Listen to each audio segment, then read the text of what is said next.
how do you know when an edit is great?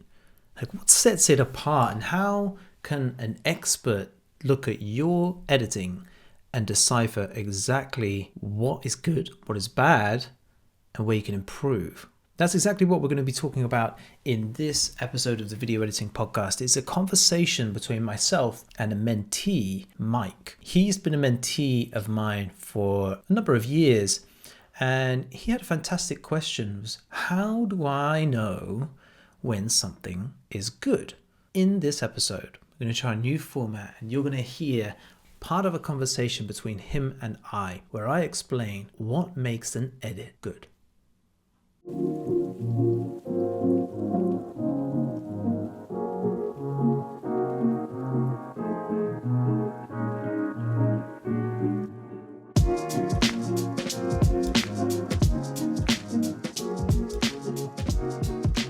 The reel.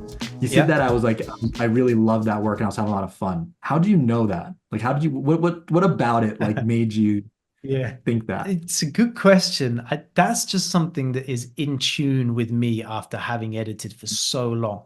And let me try and qualify it if I can, because I had this conversation.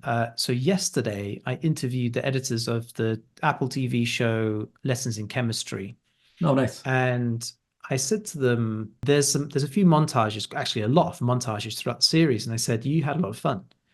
I can clearly tell that you had fun cutting those montages. It shows in the editing. And they're like, yeah, we did. And I think the level of attention, that's just what stands out. You could just tell when somebody has gone, that'll do, versus I want to make this, like, how can I make this better? And it's the subtlest of things. I wish I could tell. I think probably the pacing, it felt like it was on rhythm with the footage. Like you and the footage were one. Like this is where it cuts, like this point, and here. Yeah, those are the telltale signs. Yeah. So I asked you this. This is really interesting because I thought it was really interesting because I think it shows like when I read that, it almost like showed your level of mastery with your craft, you know? And it was really interesting to me because I'm like, something there, like if that was taught to people, you know? Because I feel like it's with training. For me, the same thing with training. I've been training for so long where I just know like I know why you made a certain movement and all that kind of stuff. And I know it like I know exactly what's going on in your mind as you're trying to do stuff. And there's no hiding from me. You know, and other people will try to explain it out loud. It's like, no, you did this because of this. Like I know it. Yeah. You know, Yeah. and like all this kind of stuff, right? And you've seen it so many times that you just can develop this like sixth sense thing. It's so funny.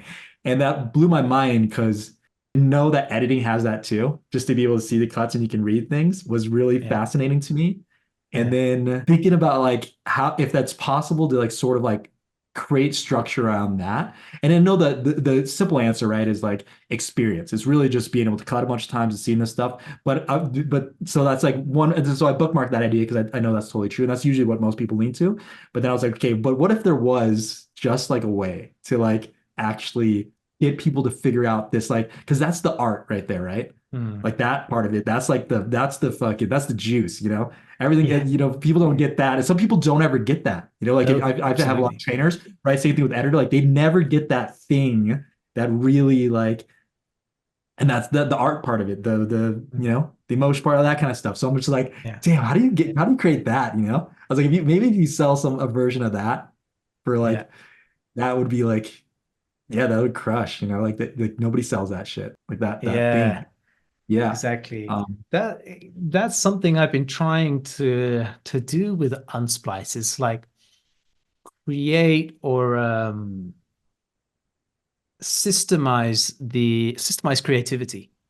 yeah. That was always the goal with Unsplice. Like the first course I wanted to create, and I wanted to be the only course, was how to cut engaging videos. And I realized, there's so much more to it. Flow pacing, what do they all mean, et cetera, et cetera. And it was going to be a mammoth course. Well, I'm kind of making that now, but flow for me is one of those things that just really separates different editors. It's one of the hardest things, yet one of the most noticeable things of an experienced editor. That and story. Story is what it is. You'll never stop learning with story.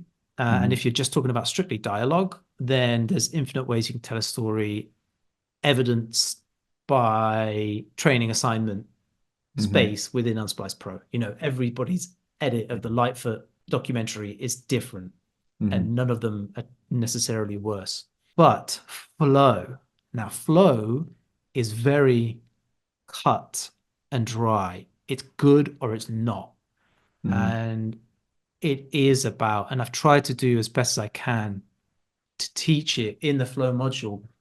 It's one of those things you just need to watch every single week. Hmm. Um, Certainly before every single edit, just to kind of understand, okay, what am I looking at this time? Perfect one little thing from that module with every single edit.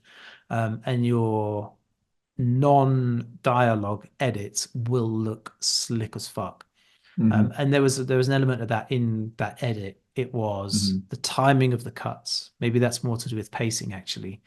It was the timing of the cuts along with the music and the actual footage itself. That is dictated by the action in the shot. So what's happening in the shot, but also what's the camera movement of the shot. There is a right frame. There's Hmm. one right frame. When it comes to flow, you Hmm. can move the shots around, but there's only one correct frame to cut out of that shot for perfect Hmm. flow into the next shot.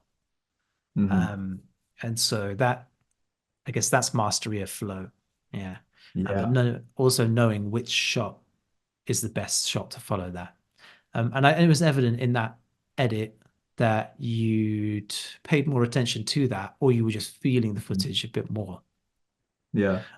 And you may have seen edits or worked on an edit. It's more so when you're actually editing it, your whole body kind of goes into the edit as you're watching back this footage. And you kind of go, I'm exaggerating now, but you're kind of go, there, that's the point. Yeah. Yeah. Yeah. Um, Yeah. Super fascinating. Hmm. that's when you're like one with the footage. Yeah. Yeah, that's I fun. see. I feel like this stuff needs to be almost like understood to people, you know? Because it's funny, Mm, right? Like it's like it's like how people describe like, you know, uh certain people have that experience with wine or something like that, right? Where they have like a certain wine that just that's the one that just like makes them realize and change their mind about like drinking wine. Everything was before was like to drink, to get drunk, to like you're trying to find flavors, or to eat with food. But then when you have this like taste and it all of a sudden like something lifts, right? mm, Um, that's a very interesting thing that, yeah, it's funny. Like it's and the way you kind of explain editing sounds like that in this way. But I feel like yeah, there's this thing that you've developed. Yeah, it's almost like it's trying to intellectualize something that can't be intellectualized in a way. It just needs to be like, but there's like ways to get people to feel stuff, you know? Um, right. so movement training people have done that too, right? Like, and there's all these things is where you essentially instead of creating understanding, which you have to do, of course, in the beginning. You always have to create like a vocabulary to understand certain things, but then you create like boundaries for people to be able to move in, you know? So all this kind Mm, of stuff, which I think your course does that for sure too, and those kind of things. One of the things that awesome. resonates with me was like, I think you told me one time that I was getting nervous or I wasn't confident and stuff. Mhm. And I Yeah. sort of didn't believe it, you know? Because I kind of just like, I was like, I don't think I'm not confident. I'm just trying to like figure out how to do this thing, you know? But I took it hard. I kind of sat there and I like thought about it. And I was like, oh shit, maybe I am, I am kind of like doing that. I feel like things like that, like, people don't realize that there's these barriers. And almost when they unlock that barriers, it allows them to go into more flow or do those kind of things, Or if they Yeah. have expectations of like how to approach this thing, like, okay, these edits always start out a certain way, right? They're just gonna be terrible because they're this. Mm, Um, and then you do the system that you're talking about. It's like, okay, you have to start with a dialogue, cut this, do this kind of thing, but yeah, it's super fascinating. I'm just kind of curious if there's a way to bottle that sort of like, intuition, because it's more intuition than logic, right? A lot of the time yeah. too. Yeah, Yeah, yeah, but yeah, absolutely. Yeah, yeah, well, intuition is a muscle, isn't it? With yeah. every muscle, you need to train it. I think there are cues that you learn when you understand the cues. You then have a set of instructions, right? And that's kind of that's how I feel about intuition, because it feels like it's a bit of a myth in the sense that a lot of editors, certainly when they're coming in as beginner editors, feel like they have to reach this point or they have to reach like 10,000 hours of practice in order to build their muscle. But really, it's a little more structured than that, I feel, in my opinion. I believe when you come to points, there are a certain amount of decisions to be made when you're watching, when you're creating an edit, or you're watching it back to do changes. And when you reach a decision point, something doesn't feel right. And even the most beginner, junior of editors knows when something doesn't feel right because we watch stuff pretty much every day. We all watch videos. So we're kind of we're exposed to what makes a good video. We know what was good because we enjoyed it. Mhm. So when we're editing something and we know, okay, didn't really enjoy that, then you have a decision point, and at that point, you then have a set number of things that you can do. You know, it's pretty finite, Mhm. depending on the thing, what you're watching, what it is, and why you felt that way. Your Mhm. decisions are then finite, so then it just becomes a process of elimination, really, of going, okay, was it the music, was it the flow, was it the pacing, was it the shot itself? um, and then if you look at it from that perspective, Mhm. intuition can be a set of instructions. But I guess there is definitely a point where there's an emotional intelligence. Should we call it that Yeah, instead? maybe that's the better word than yeah. Yeah, because I guess so thanks for entertaining these questions because I do think for whatever reason this thing sort of relates to my work stuff too, like all these other Yeah. things. And I'll explain kind of why I think that is. But like yeah, so let's say do you think that there's only a finite amount of decisions though because of your vocabulary and how the skill level you're at, where there's certain people like they don't have that ability, so it's not a finite thing. So there's actually a lot more maybe, and these are not the best words, but wrong choices to make. So they would pick just multiple wrong choices versus That's a very good point, actually. Probably something that I overlooked. I think there are still finite options, even if you have a low experience level. But you are right. There's going to be a lot of dead ends for wrong decisions, as you say. And if you make too many of those, that can absolutely rock your confidence. Mhm. And it's only when you do make all of those wrong decisions. You need to make, I guess this is why they say it takes 10,000 hours of practice or whatever.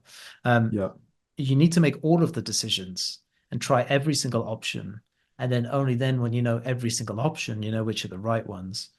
There's definitely truth in both of those Yeah. things. Yeah, because Um, I see now maybe it brings up your point that you mentioned earlier in the call that we had, which is like because essentially they're gonna pick dead ends until they figure out like what is a right thing. And that's usually a yeah. mentor or something, right? Or something like something that helps them like know what's right. And I guess what you're talking about is like maybe there is like a progression to funnel people into I don't know, some sort of learning, the stages of learning that allows them to be able to get to a point where they can make finite decisions. And that's what you're trying to do. You're trying to eliminate all the options with the what you're teaching so people get to a point where they know when they do get to crossroads, they have Mhm. tools to pull from to make decisions from and stuff. Right. Yeah, Um, that's exactly yeah, it. Yeah, that's my yeah, goal with the training and the way that the training is structured. It's to essentially say, okay, these are your options. So pick one of those rather than going into a decision or a moment that needs a decision and then having absolutely everything to choose from. My goal is to narrow that down into, okay, you've got four things to choose from at this point.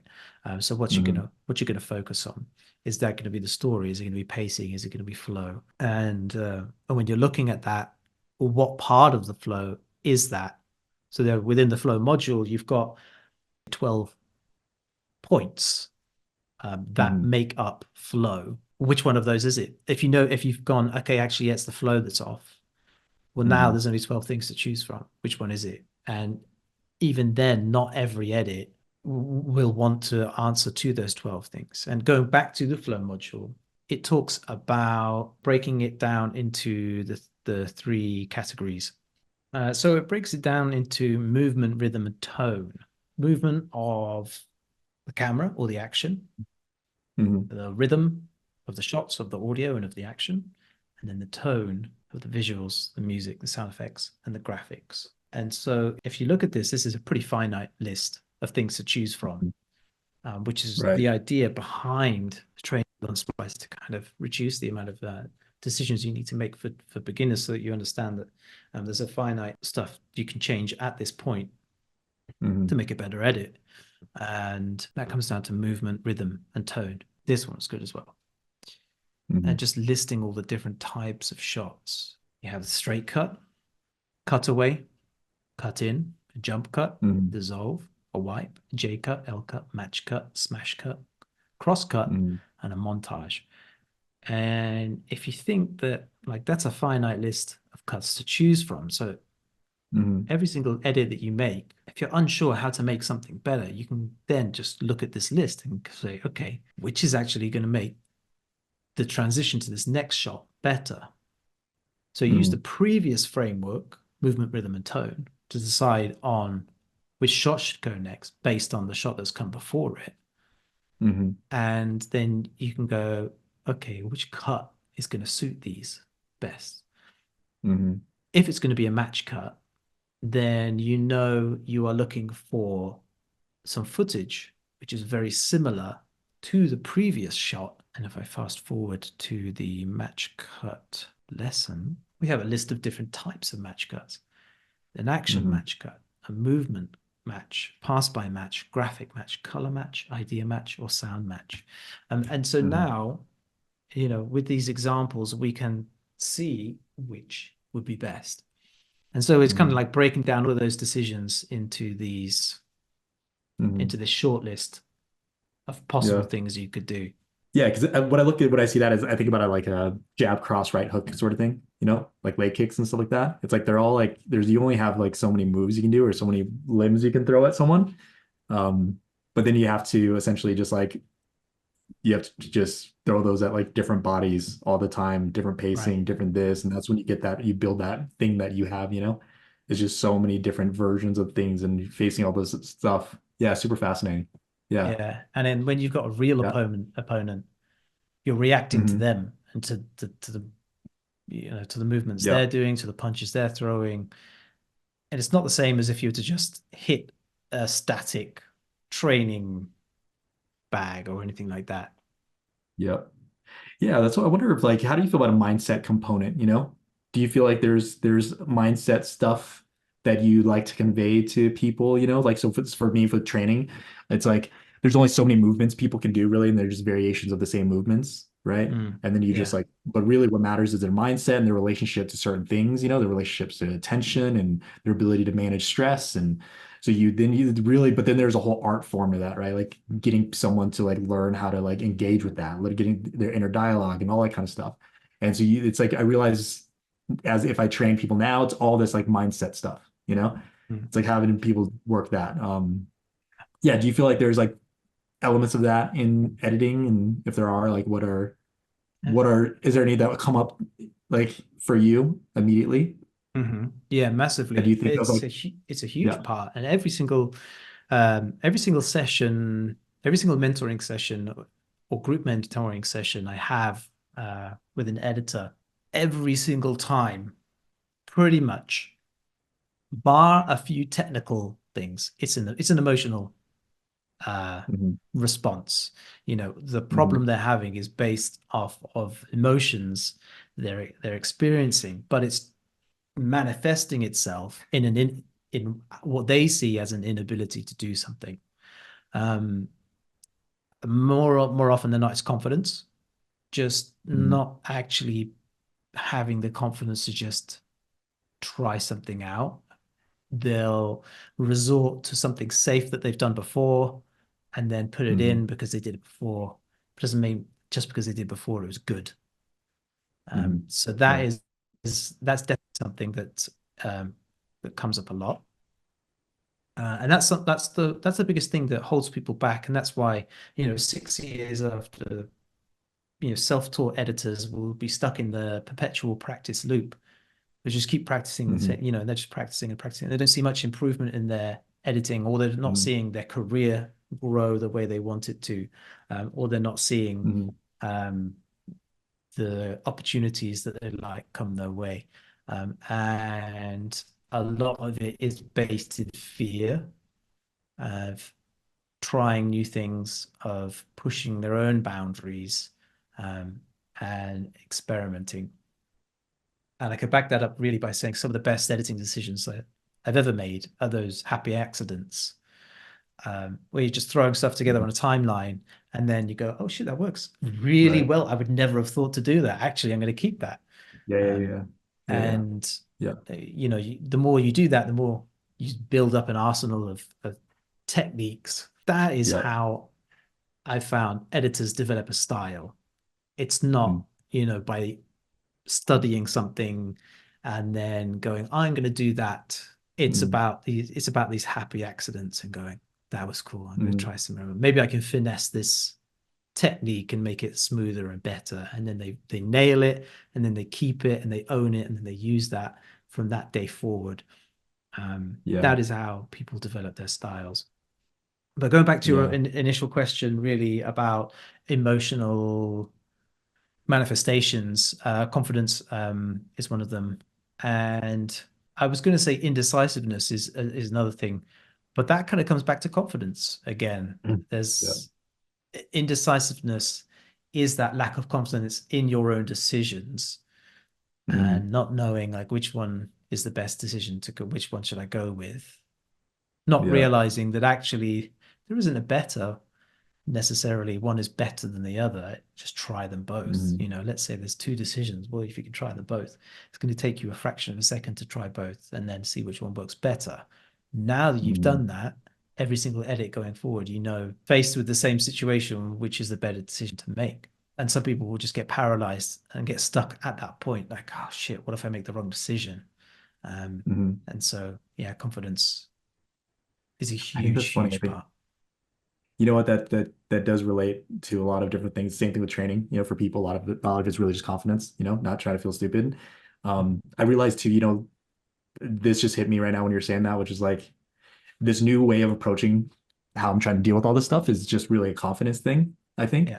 the quote I was reading in the book, the Miyoto Musashi thing was pretty much like the idea is like if you are trying to plan for success and do these things or trying to work really hard and do this kind of stuff, it's almost like because you're not confident that you're going to get there is the idea, you know? Mm, And it's like, so for yeah. me doing this sort of thing, I'm kind of, I felt, and I understood what that meant because I was like, I'm trying to reschedule my time and do this kind of stuff because I'm not confident of like making this happen if I don't do this, or I'm not, all this kind of stuff. And this weird, like little switch where I was like, okay, if I'm just going to do this thing and I'm just going to do all of it and I'm going to make it happen. And it's just going to be in it because I like it for Yeah. one. That's Yeah. that's the biggest reason because it's fun. And really all this stuff is really fun. And then just be in that fun state, like totally gave me confidence, right? It was like, okay, I'm not in fear essentially. That's the opposite of it, right? And then I'm like, I don't need to plan anything because it's gonna happen. I'm gonna do this shit. It's gonna be great. And I think Yeah. this and as you're able to flow a little bit more, and that's the idea of like kind of surfing everything that's going on.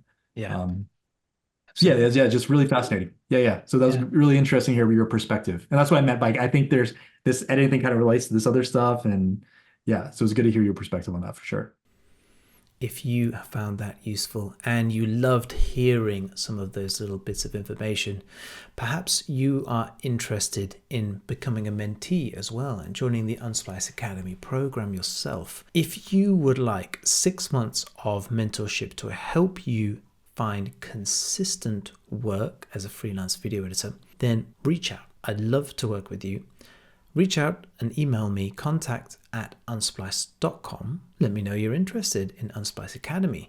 We'll arrange a quick chat. You and I can have a quick chat, see if it's a good fit. If it is, then I'd love to help you find consistent freelance video editing work as a remote editor working on documentaries or commercials. And that, by the way, is guaranteed. Yes, as part of the Unsplice Academy program, you are guaranteed to find consistent work within 6 months. Otherwise, we'll continue to work together until you do.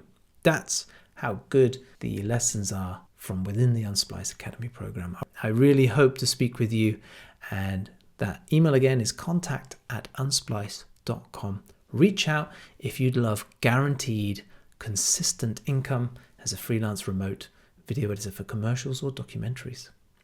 Thanks for listening. Bye-bye.